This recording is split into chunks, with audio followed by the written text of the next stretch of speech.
Lawyers for the National Union of Mine Workers are due to present their closing arguments at the Marikana Inquiry today. Yesterday, lawyers for the injured and arrested mine workers told the Commission senior police officers should be held accountable for the August 2012 killings. There have also been calls for former Lonmin Director Cyril Ramaphosa to be criminally charged for his role in the unrest. Advocate Dali Mpofu says Ramaphosa should face murder charges for the pressure he put on police and the mining company to resolve the wage strike. Friday is meant to be the inquiry's final day for closing arguments. Commission Chairperson, retired Judge Ian then has until the end of March 2015 to submit his findings to President Jacob Zuma. For more now on the story, we cross live to our reporter Bongiwe Kumalo, who's in Centurion ahead of today's proceedings. Bongiwe, good morning. Let's begin first just by summing up the highlights of what came out of yesterday's final arguments by Advocate Dali Mpofu.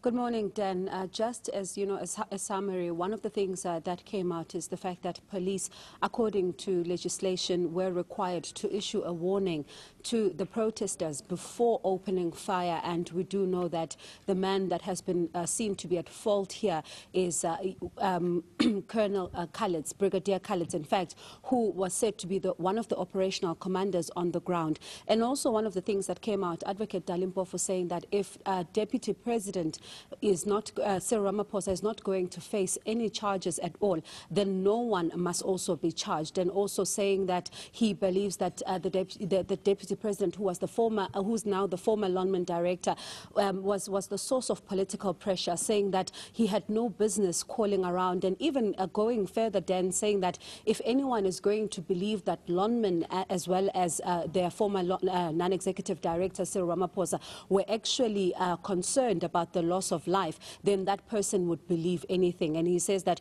the reinforcements that were brought in were an indication that police were preparing for war as opposed to just preparing for a dispersal operation.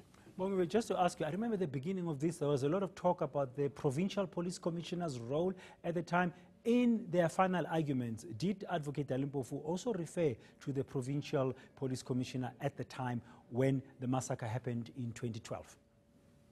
Yes, Dan, her name came up quite a few times. Advocate Dali Mpofu arguing that she was under pressure, and the transcript of a conversation that took place between her and Lonmin just days before the shooting was also an indication of how much pressure she was under. Advocate Dali Mpofu argues, and he also says that the fact that she wanted this thing to be killed before Malema could come and even diffuse the situation. Advocate Dali Mpofu argues that those words were an indication that there was a smoking gun here, and the smoking gun was actually the political pressure. And he says that for the mere fact that she concerned herself with political connotations that had already been created around the strike, it shows that police had already been interfered with. It had stopped being about maintaining peace and order, and also restoring that area order to that area of Marikana, but it had moved to other things. And he says that she really has to take accountability here, and also even arguing that she also foresaw higher deaths than General Mbembe, who was her counterpart at the time, saying that because General Mbembe had actually warned the union leaders the night before, saying that if police were to move into the Kopi with guns and confront men with pangas, there would be bloodshed. Advocate Dali Mpofu says that based on all of these things, and what she then went on to say is an indication that she foresaw even higher deaths than what General Mbembe had seen. Okay, we know now that today there's more final arguments coming from the NUM side, and that's going to be happening today. Bongiwe, do you think still that the Commission will wrap up the final arguments tomorrow? Dan, it looks like they are set to do that because the chairperson is very strict with the time. There's been advocates who have not even been able to finish their oral submissions because he would just tell them that they've run out of time and there simply isn't there more time. And a number of things that are still, outstanding, things like postmortems that still need to be submitted. He said that if any of the lawyers have anything to say to that, they have to submit all of those in writing because they have to now start preparing for this report, and he's hoping that everything should be in on time so that they can meet their deadline of having the report in by the end of March next year.